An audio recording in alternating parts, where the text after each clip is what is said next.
حضرت ابراہیم علیہ السلام اور نمرود کا واقعہ ایک نہایت عبرت آموز اور ایمان افروز واقعہ ہے جو اللہ تعالیٰ کی قدرت، اس کے بندوں کی استقامت اور باطل کے زوال کو نہایت واضح انداز میں ظاہر کرتا ہے۔ حضرت ابراہیم علیہ السلام کا زمانہ وہ تھا جب زمین پر شرک کا اندھیرا چھایا ہوا تھا۔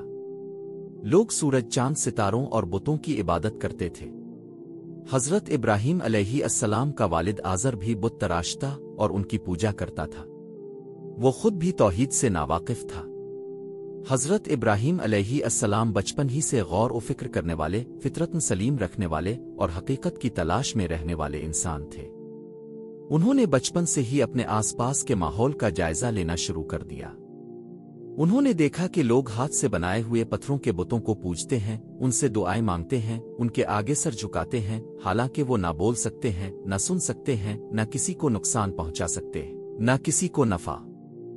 حضرت ابراہیم علیہ السلام نے ان بتوں سے سوال کیا، ان کے پجاریوں سے پوچھا، اور پھر اپنے دل سے اس حقیقت کو پہچانا کہ سچا معبود وہی ہے جو زمین و آسمان کا خالق ہے۔ ایک رات انہوں نے ایک ستارہ چمکتا ہوا دیکھا تو کہا، یہ میرا رب ہے۔ جب وہ ڈوب گیا تو فرمایا، میں ڈوب جانے والوں کو پسند نہیں کرتا۔ پھر جب چاند کو چمکتا ہوا دیکھا تو فرمایا، یہ میرا رب ہے۔ جب وہ بھی غائب ہو گیا تو کہا، اگر میرے رب نے مجھے ہدایت نہ دی تو میں بھی گمراہوں میں سے ہو جاؤں گا۔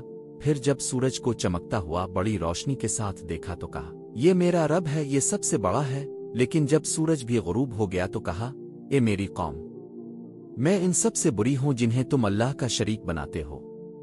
میں نے یکسو ہو کر اپنا رخ اس ذات کی طرف کر لیا جس نے آسمانوں اور زمین کو پیدا کیا، اور میں مشرکوں میں سے نہیں ہوں۔ حضرت ابراہیم علیہ السلام نے جب قوم کو سمجھایا اور اپنے والد کو دعوت دی کہ ان بتوں کی عبادت چھوڑ دو اور صرف اللہ واحد کی عبادت کرو، تو قوم نے ان کا مذاق اڑایا، ان کی باتوں کو جھٹلایا اور آخرکار فیصلہ کیا کہ ابراہیم کو قتل کیا جائے۔ انہوں نے ایک بہت بڑی آگ تیار کی اور ابراہیم علیہ السلام کو اس میں پھینکنے کے لیے منجنیق، غلیل کا استعمال کیا، لیکن اللہ تعالیٰ نے آگ کو حکم دیا، اے آگ، ابراہیم پر ٹھنڈی اور سلامتی والی ہو جا، اور آگ حضرت ابراہیم علیہ السلام کے لیے گلزار بن گئی۔ وہ سلامت باہر نکلے اور لوگوں پر حجت تمام ہو گئی کہ اللہ اپنے بندوں کی کیسے حفاظت فرماتا ہے۔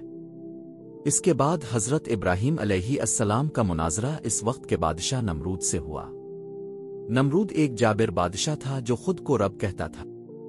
حضرت ابراہیم علیہ السلام نے اس سے کہا، میرا رب وہ ہے جو زندگی دیتا ہے اور موت دیتا ہے۔ نمرود نے کہا، میں بھی زندگی دیتا ہوں اور موت دیتا ہوں۔ اس نے دو قیدیوں کو بلایا، ایک کو قتل کر دیا اور دوسرے کو چھوڑ دیا اور کہا، دیکھو میں بھی زندگی اور موت دیتا ہوں۔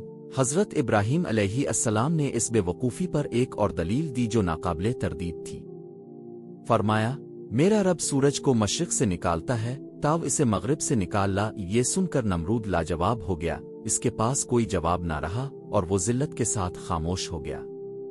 نمرود کا ظلم و غرور بڑھتا گیا اور اللہ تعالیٰ نے اس پر اپنا عذاب نازل کیا۔